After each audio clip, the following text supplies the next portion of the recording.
नमस्कार दोस्तों, आज हम देखने जा रहे हैं एक कुरूप व्यक्ति की कहानी। मनोज नाम का एक लड़का लखीमपुर गांव में रहता था। सभी लोग उसे मनोज कहते थे।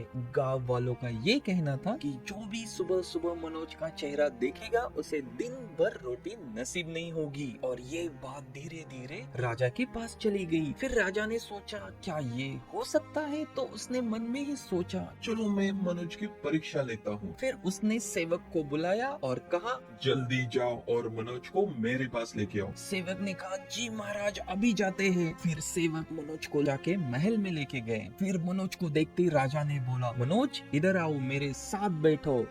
और इस तरीके से राजा ने बहुत ही सम्मान से मनोज की खातिरदारी की, पंच पकवान खिलाया। दूसरे दिन राजा सोकर उठा तो उसने सबसे पहले मनोज के कमरे में जाके उसका चेहरा देखा। और फिर क्या संयोग से उस दिन राजा कामकाज में इतना उलझ गया कि बस दोपहर तक राजा को खाने के लिए वक्त ही नहीं मिला। जैसे ही दोपहर हो गई राजा को लगा अभी खाना चाहिए।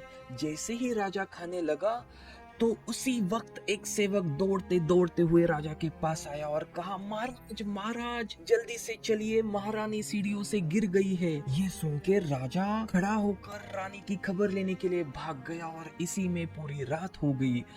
रात को राजा को लगा गांव के लोग तो सच ही कहते हैं, जो भी मनोज का चेहरा देखता है उसे खाना नसीब नहीं होता है, जैसे आज मुझे नहीं हुआ।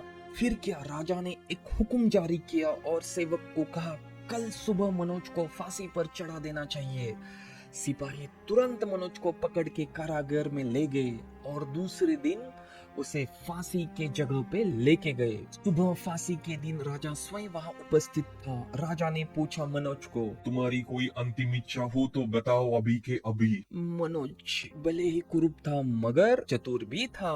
मनोज ने बोला महाराज मेरी अंतिम इच्छा मैं प्रजा को बताने की सोच रहा हूँ। महाराज बोला क्या बताना है प्रजा को? मनोज बोला महाराज मैं ये बताना चाहता हूँ कि मानता हूँ मैं मनुष्य हूँ, मेरा चेहरा देखने के बाद खाना नसीब नहीं होता, लेकिन महाराज मुझसे भी एक मनुष्य है, क्योंकि अगर उसका चेहरा कोई देखता है तो उसे दूसरे दिन फांसी पे चढ़ाया जाता है। ये बात सुन के राजा की आंखें खुल गई। राजा ने सोचा मनोज ने तो मेरा ही चेहरा सबसे पहले कल देखा था। फिर राजा को अपनी भूल का एहसास हुआ। उसने तुरंत सेवक से कहा रिहा कर दो मनोज को और उसे घर जाने को कहो। इसी तरीके से मनोज घर चला गया और उस दिन से राजा ने पूरे गांव में ये फरमान जारी किया कि कोई भी मनोज को मनहूस ना कहे, क्योंकि मनोज मनहूस नहीं है।